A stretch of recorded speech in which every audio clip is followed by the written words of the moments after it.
நம்ம இந்த வீடியோவில் நம்மளோட ஷார்ட்ஸில் இருந்த ஒரு வீடியோவை எடுத்து பார்க்குறோம். அதாவது ஹின்ஸ் டெவலப்மெண்ட் மாதிரி ஹிஸ்ட்ரியை படிக்கலான்னு சொல்லிட்டு நான் கோனார் கம்பெனிக்கு எழுதியிருந்த இது புக்காக வந்திருந்தது. அந்த புக்கில் இருந்த ஒரு பேஜ் எடுத்து நான் வீடியோவை போட்டிருந்தேன்.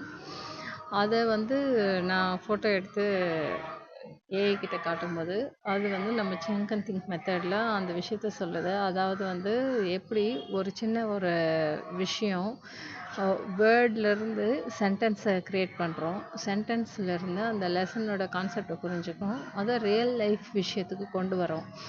அதில் இருக்கிற பேட்டர்னை ஒரு மனிதர்களுக்கு நடக்கிற சின்ன விஷயமா பார்க்காம அதை அந்த நிகழ்ச்சியை நம்ம ஆராய்ச்சி பண்ணி அதை அதில் இருக்க பேட்டர்ன் கண்டுபிடிச்சி அதை ரியல் லைஃப் லெசனாக நம்ம யூஸ் பண்ணிக்கிறோம்.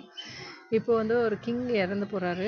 கிங் இறந்து போனோடனே கன்ஃபியூஷன் ஆகும். அங்கே கிங் நெக்ஸ்ட்டு பவர்ஃபுல் கிங் இருந்தால் அது ரீகெயின் ஆகிக்கும். ஆனால் எம்பரர் இருக்கும்போது அங்கே அவருக்கு எக்ஸ்பீரியன்ஸ் இல்லை, சின்ன குழந்தைன்னும் போது அவரால் கண்ட்ரோல் பண்ண முடியாது. அப்போது ப்ராவின்ஷியலில் இருக்க கவர்னர்ஸ் எல்லாம் இண்டிபெண்டன்ஸ் எடுத்துடுறாங்க. அதுக்கப்புறம் ஆர்மி ரெவல்யூஷன்ஸ் ஸ்ப்ரெட் ஆகிடுது. அந்த கிங்டம்ன்ற இதில் இருக்கிற கிங் மொனார்ச்சி அதெல்லாம் ரிஜெக்ட் செய்யப்பட்டு அடுத்தது வேறு மாதிரி போகுதுன்ற மாதிரி பார்க்கலாம். வீக் லீடு இதில் இருந்து நம்ம அந்த ஒரு பர்டிகுலர் கொஸ்டின் ஆன்சர்னு எடுக்காமல் அதில் இருக்க பேருங்களை எடுத்துகிட்டா அது ஒரு நிகழ்ச்சி ஆகுது. அந்த நிகழ்ச்சியை பார்க்குறப்ப நம்ம ஒரு பேட்டர்ன் கண்டுபிடிச்சிக்கலாம். வீக் லீடர்ஷிப் இருந்தால் லாஸ் ஆஃப் கண்ட்ரோலில் இருந்தால் ரிபல் நடக்கும்ன்றதை நம்ம புரிஞ்சிக்க முடியும். இது சைனீஸ் ரெவல்யூஷன் ஆஃப் ஒரு ஹிஸ்ட்ரியில் ஒரு நிகழ்ச்சியில் ஒரு நாட்டோட ஹிஸ்ட்ரியில் ஒரு சின்ன நிகழ்ச்சியில் இருந்து நம்ம கற்றுக்கிற பேட்டர்ன் இது லைஃப் லெசனாக நம்ம மாற்றிக்கிறோம். ஒரு வேர்டு சென்டென்ஸ் லெசனை புரிஞ்சுக்கிறப்ப லைஃப்பில் அதை எப்படி யூஸ் பண்ணுறதுன்னு நம்ம புரிஞ்சுக்கிறோம்னு சொன்னோம்.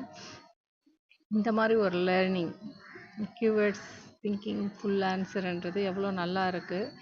அப்போ நம்ம அந்த ஒரு சின்ன கொஸ்டின் படிக்கிறோன்றதுலேருந்து அந்த ஃபுல் லெசனுக்கான ரூட்டையே ஒவ்வொரு கொஸ்டின்லேருந்து எடுக்க முடியும். ரூட்டை போய் நம்ம சேரவும் முடியுன்றது நமக்கு புரிகிறப்போ நம்ம லெவல் ஆஃப் திங்கிங் எவ்வளோ விஷயங்களை கனெக்ட் பண்ணி எவ்வளோ ப்ராடாக இருக்கும்ன்றதை நம்ம புரிஞ்சுக்கலாம். இந்த மாதிரி ப்ராட் திங்கிங் இருக்கிறது கான்ஷியஸ் எக்ஸ்பேண்ட் ஆகிறதுக்கும் விஸ்டம் கூட விஷுவலைசேஷன் கூட கனெக்ட் ஆகிறதுக்கும் எவ்வளோ யூஸ்ஃபுல்லாக இருக்குன்றது நமக்கு தெரியும். ஒரு சின்ன ஹிஸ்ட்ரி கொஸ்டின் நமக்கு எவ்வளோ பெரிய லெசன் கற்றுக் கொடுக்குதுன்றதையும் அதை நம்ம ப்ராக்டிக்கல் லைஃப்பில் எந்த அளவுக்கு யூஸ் பண்ண முடியுன்றதை பார்க்கலாம்.